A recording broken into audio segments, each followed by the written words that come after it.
Anthony here with Kiteboarding St. Petersburg, and today I'm going to be testing out the 2023 Cabrinha Switchblade with the 2024 Cabrinha Switchblade. I have both of them in these nice new bags that the 2024 comes with.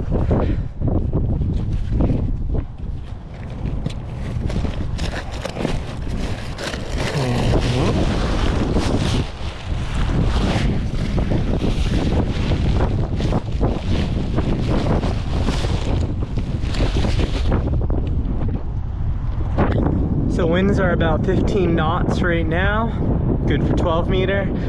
They should pick up later, so I'll also try these two kites out when the wind picks up even more to see if there's a difference in different wind settings. But let's get to it.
Okay, initial consensus between the 2023 and the 2024 Cabrinha Switchblade is that the 2024 is much lighter bar pressure. So that is the big difference, is that there's much lighter bar pressure from both the center lines and the outside steering lines.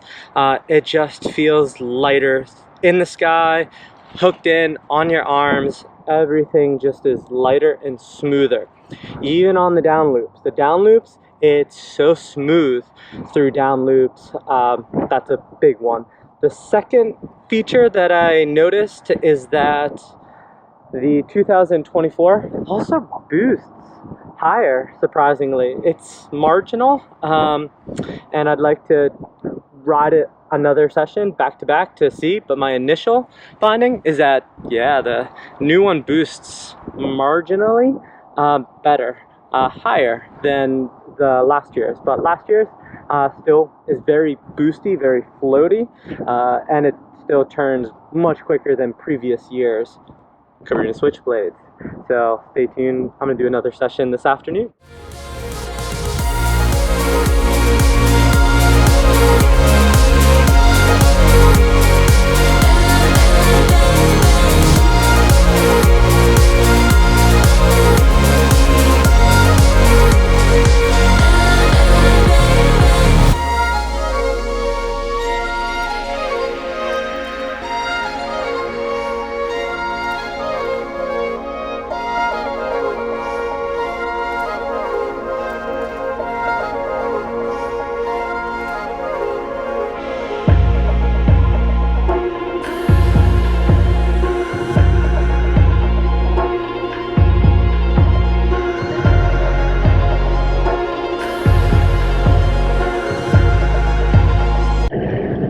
picked up on the 2024 12-meter Switchblade.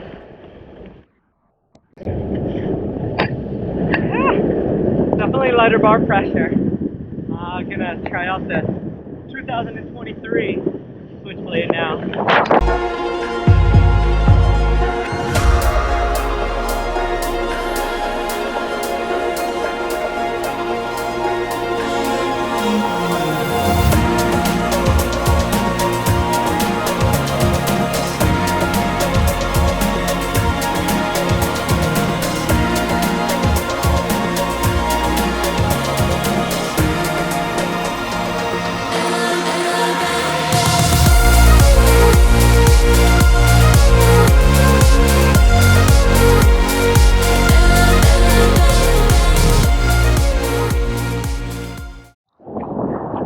Second session of the day with the 2023 and 2024 Switchblade, and what I've noticed, the difference is that the 2024 definitely has lighter bar pressure.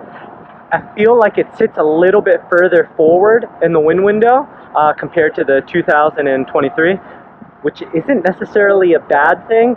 Both have their benefits. For example, I like the 2023 better for unhook tricks. I like that little extra bar pressure there. I can feel the kite a lot better. The 2024, definitely lighter bar pressure, but I also noticed that it jumps slightly better. I did use a woo on this last session with both kites, so let me upload my data and see if there is a difference, but it felt like the 2024 jumped higher in the same wind conditions, but subtle, not like a huge difference. So hope this helps. Okay, so here is the final analysis from the woo session during the afternoon, and it felt as if the 2024 Cabrinha Switchblade jumped higher than the 2023, and the overall data did back it. So I don't necessarily believe in just the highest jump, although my highest jump was on the 2024 versus the 2023. So I took all the data from each session and created an average.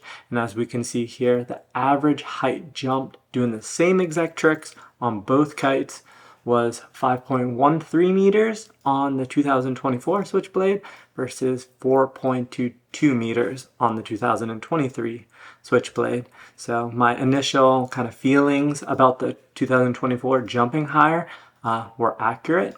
Then I thought this was interesting as well. I took the average height of each session and I took the average force landing. So it felt as if the 2024 has lighter bar pressure. I wanted to see if that correlates over to softer landings.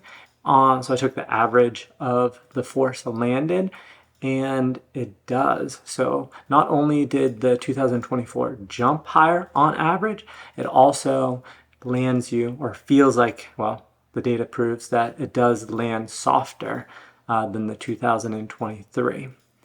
So one last analysis that I wanted to look at was the average height spent, or average time spent in the air.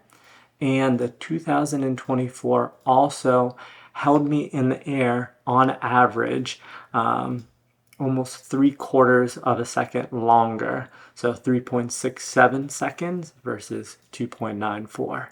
So overall, I do think there is a pretty good improvement. If you're interested in jumping higher, staying in the air longer, yeah, the 2024 is a good upgrade.